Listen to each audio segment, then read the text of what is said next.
Yuldiziga to'g'ri kelmabdi terminini tibbiyot tomonidan yechimi qanday? Yuldiziga to'g'ri kelmabdi deb ayol kishini boshqa birovga, erkak kishini boshqaga uylanib yoki turmushga chiqib ketishi bu juda ham noto'g'ri holat hisoblanadi.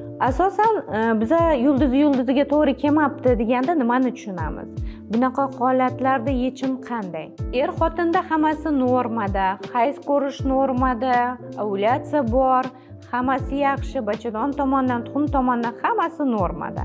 Erkakda ham, spermogrammada ham hammasi norma. Bunaqa holatlarda albatta ajrashib ketish holatlari juda ham noto'g'ri. Bunda nima qilish kerak va bu to'g'ri kelmaslik holati qanday yuz beradi?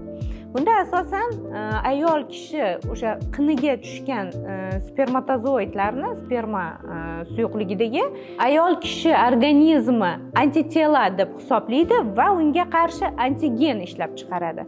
Va buning natijasida o'sha tirik spermatozoidlar o'lib ketadi va homiladorlik yuzaga kelmaydi. Bunaqa holatlarda xalqda yuldiziga to'g'ri kelmaydi degan tushuncha yuzaga keladi. Buni asosiy yechimi bitta. Bu ham bo'lsa inseminatsiya.